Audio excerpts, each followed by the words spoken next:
Em meio às páginas antigas e cheias de mistério das Escrituras, ergue-se um versículo que não apenas transmite força, mas revela uma engenharia divina silenciosa, posicionada no ponto mais frágil e decisivo da história de Israel, Josué capítulo 1 versículo 9.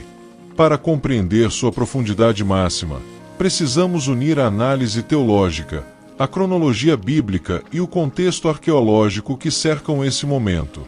Moisés, o líder que por 40 anos guiou o povo pelo deserto, enfrentando fome, guerras, rebeliões e milagres, acabará de morrer. Seu corpo ainda era lembrado, suas últimas palavras ecoavam entre as tribos, e a ausência desse gigante espiritual criava uma sensação de vazio e instabilidade. É exatamente aqui, entre o final de Deuteronômio e o início de Josué, que a história muda de eras, o fim da geração do deserto e o início da geração da promessa. Na antiguidade, a morte de um líder nunca era vista apenas como um evento interno, era interpretada como fragilidade nacional. Povos como cananeus, jebuseus e amorreus sabiam disso. Antigos registros mostram que transições de poder eram janelas perfeitas para ataques. Por isso, quando Deus fala com Josué, ele não está apenas oferecendo conforto espiritual, ele está emitindo uma convocação militar celestial. Seja forte e corajoso. Não recue.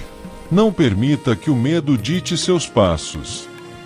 A palavra hebraica shaza, traduzida como corajoso, não descreve apenas bravura emocional. Ela significa agarrar-se com força a algo que sustenta, revelando que a força exigida não nascia de Josué, mas de Deus. E aqui entra uma das curiosidades mais impressionantes desse período. Registros hititas encontrados em escavações modernas revelam que, exatamente nessa época, várias cidades-estado do território cananeu estavam enfraquecidas por conflitos internos. Ou seja, enquanto Israel acreditava estar vulnerável e atrasado, o cenário real, que Deus já conhecia, era perfeito.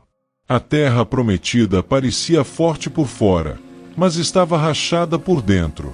Deus não estava motivando Josué, ele estava avisando que a oportunidade havia chegado. E então surge o primeiro teste divino, que não é militar, mas impossível. Antes de atacar Jericó, antes de enfrentar qualquer cidade fortificada, Deus ordena que Josué conduza o povo através do rio Jordão exatamente na época em que ele estava em cheia. Nenhum exército antigo atravessava um rio transbordando. Isso representava destruição garantida. Mas Deus ordena o improvável, que os sacerdotes, carregando a Arca da Aliança, avancem primeiro e coloquem os pés na água. E é nesse instante que o sobrenatural encontra história. Quando os sacerdotes tocam as águas, o milagre começa, mas não diante dos olhos do povo. O texto relata que as águas pararam muito acima, perto da cidade de Adão, revelando que Deus iniciou o milagre quilômetros antes de ele se tornar visível. Teologicamente, esse detalhe é monumental. Deus age nos bastidores antes que a intervenção se manifeste. E arqueologicamente, descobertas recentes mostram que deslizamentos de terra naquela região podem bloquear temporariamente o fluxo do Jordão.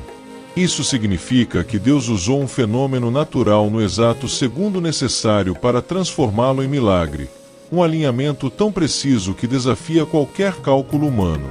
Assim que o povo atravessa, algo ainda mais significativo acontece.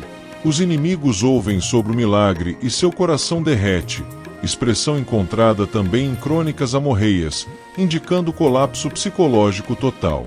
Israel mal começou sua jornada e seus adversários já estão emocionalmente destruídos. E como selo final dessa transição profética, Josué encontra o príncipe do exército do Senhor, uma aparição celestial que confirma que cada passo da conquista seria acompanhado pelo próprio Deus dos exércitos.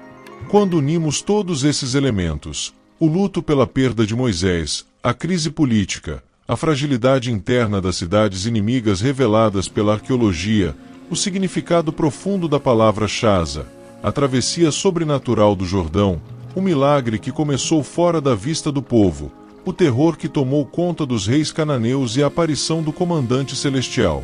Percebemos que Josué capítulo 1 versículo 9 não é simplesmente um versículo de encorajamento.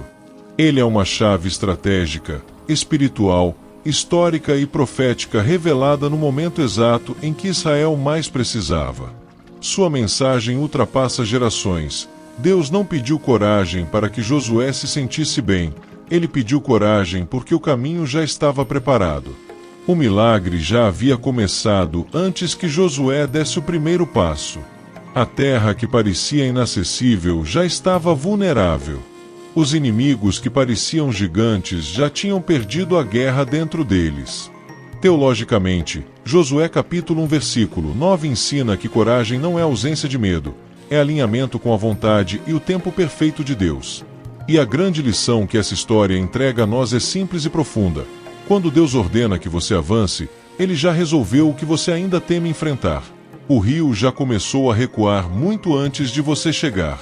O futuro já se abriu mesmo que pareça fechado. E os obstáculos que te parecem invencíveis já começaram a ruir por dentro. Portanto, caminhe, avance, e não permita que o medo escreva a história que Deus já decidiu transformar em vitória. Gostou do vídeo?